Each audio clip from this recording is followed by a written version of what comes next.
Hello YouTubers, welcome to the farm, and if you're lucky enough to be shopping for a tractor, I'm hoping this video will help you pick out the size of tractor to get, the brand of tractor to get, and maybe provide some insights on some of the features that you might be looking for or the process to go buy one.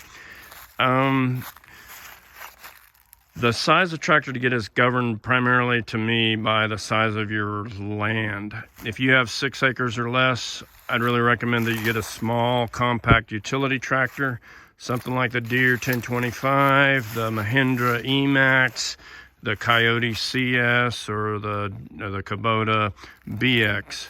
Basically, they can range from anywhere from 17 horsepower to 30. They're a smaller frame than this, a little lighter, but they'll service that size of land really pretty well, and you can get them with everything from loaders to backhoes. So they're a great option.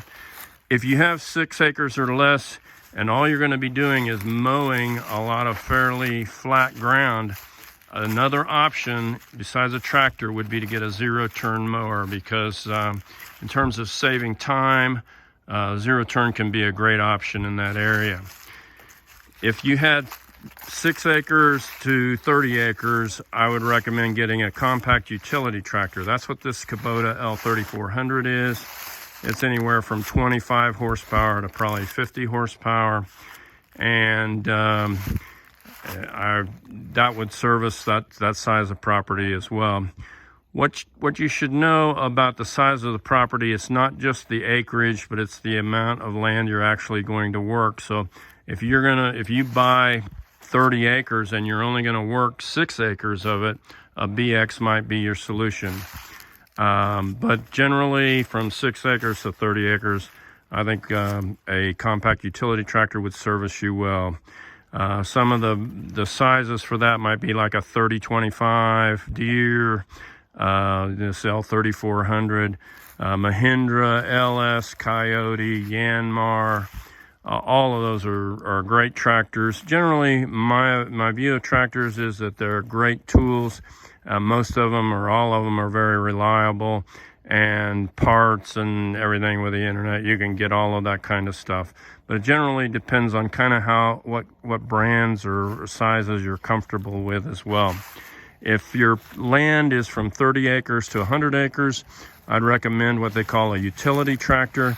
It can be anywhere from like 50 horsepower up to 100 horsepower. You're talking about 5 Series Deere.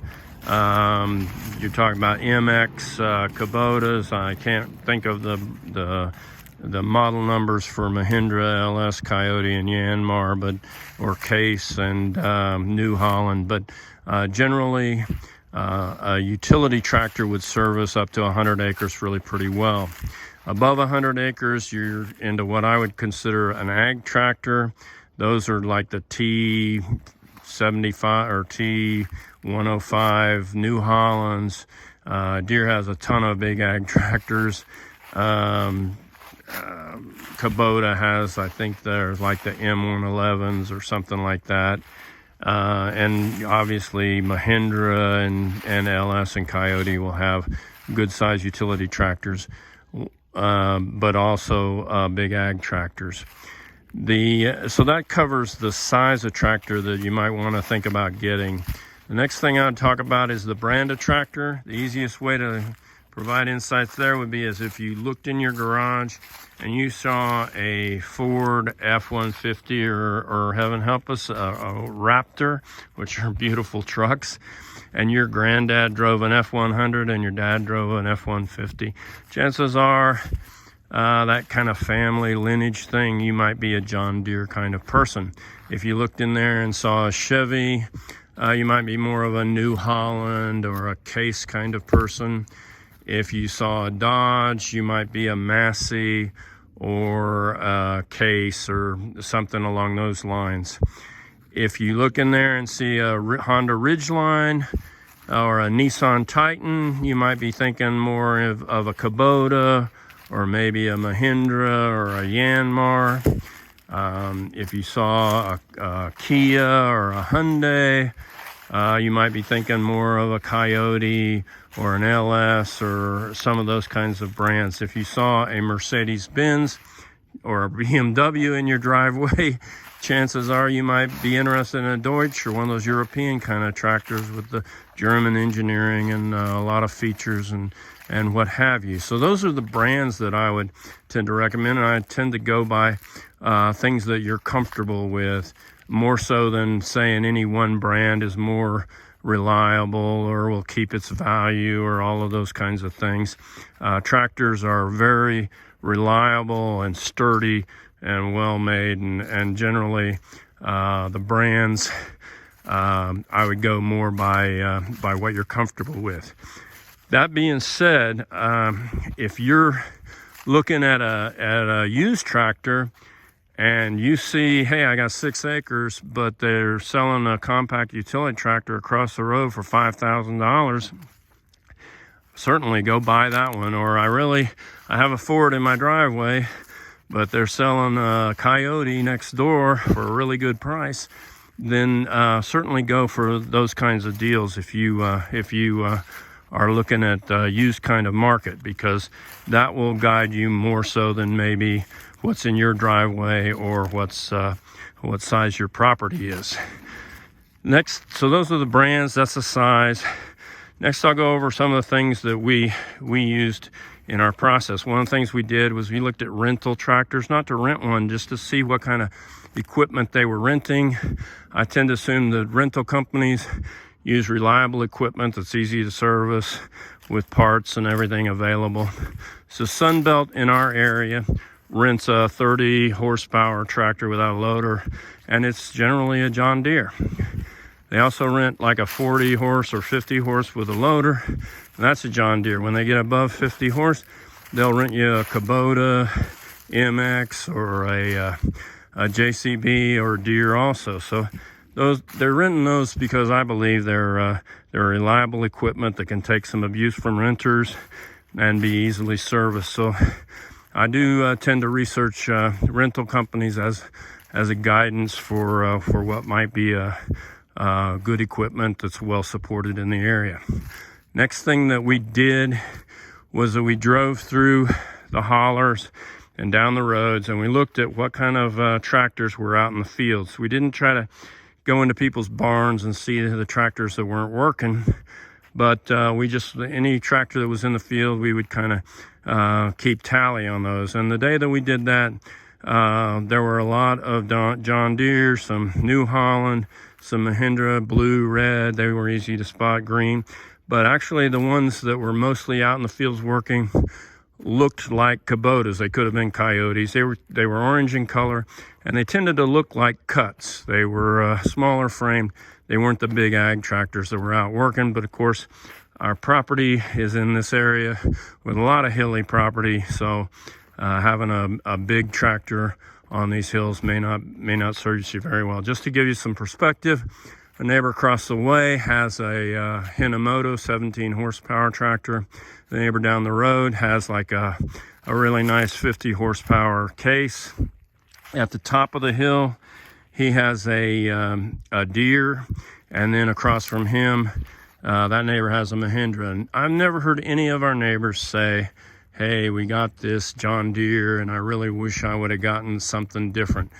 When you've had a tractor for a while, which we've had ours for 15 years, you tend to adjust your expectations or your goals to what the capabilities are, and you tend to get to know what the quirks are about the tractor that you ended up with, more so than I haven't encountered anybody who's constantly shifting from brand or sizes or what have you.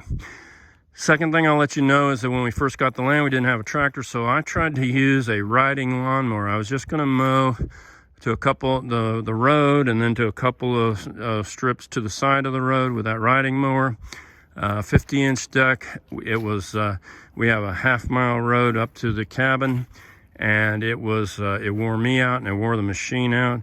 So we quickly switched to a Swisher pull behind. We had a four-wheeler, had a couple of them, and you could pull this 60-inch Swisher and mow out into the pasture quite a bit. And it really worked out pretty well. It was a fabricated deck, but the problem is these pastures look smooth, but they actually have a lot of grooves and gopher holes and rock and what have you. So after 2 or 3 years, the Swisher deck started to shake apart. I'm not a very good welder, so I would tend to take sheet steel and try to drill holes and bolt it together to keep it together. And basically we realized that wasn't a long-term solution. So we started looking at used tractors, you know, Craigslist, eBay, all of that stuff. And also we went to some government auctions. We'd heard that the government takes really good care of their equipment. They have an army of people servicing them and what have you. We did not have a good experience at government auctions. The equipment was really wrung out and used up. And a lot of it was pretty old. Some of it had been generators converted to alternators. So really old pieces of equipment. And it sold for a lot more than we really wanted to pay for a used old tractor. So my wife said we could look at getting a new tractor. So I am an email kind of person. Some people are talk to you in person. I want to see your face and watch whether you squint or blink. And there's nothing wrong with that, but I just sent out emails. I sent 30 dealerships in our area, mostly to Case, Deere, Kubota, and also New Holland. Out of 30 requests for quote, after describing our land and what have you, we got 3 quotes back. 2 were from Kubota, 1 was from Deere. The 2 Kubota quotes both quoted the same tractor, L3400, but one of the quotes included a lot of stamped steel deck mowers and attachments, and it looked like residential grade stuff. I asked him about commercial grade attachments, and the salesman kind of tried to steer me away from that. The other Kubota dealer had Woods, kind of semi-commercial grade, heavy fabricated deck stuff. And so that's why I favored that Kubota dealer, who happened to be McHenry. And now they were bought out by Coleman, but they were great to work with and did a great job. The Deere also had a great quote for a 3032, which I think was a 32 horsepower cut that had a lot of the same kind of bare bones features as the Kubota. When I went in to speak with that dealership, he showed me the tractor they were talking about. Kind of when we walked around and looked at it, he was very nice, but he didn't seem to take me very seriously. And he didn't take me in a little room to talk about the price and the final deal and financing and all that stuff. So the other dealer, McHenry, who we bought from, he took me in a little room. I sat in the big lazy boy lounger, and he talked to me as if I was a real farmer, and talked through all of the reasons why they quoted this and that. So that's who we ended up going out with. The last thing I'll cover are the features that I think are really important or to consider on your tractor. In 2007, when we bought, the quick attach loaders were not all the rage like they are now. In hindsight, if I could have gotten which I could have, a quick attach bucket loader, that's a route I would have gone. I wouldn't buy a new tractor today without a quick attach. The second thing is grapples were not as popular, and if I were buying again today, I would get a grapple, either to bolt onto the bucket or as a quick attach device. A couple things that are really important on a tractor in this kind of hilly property. And here's one of our neighbors right now who's coming over, but I'll just end it now.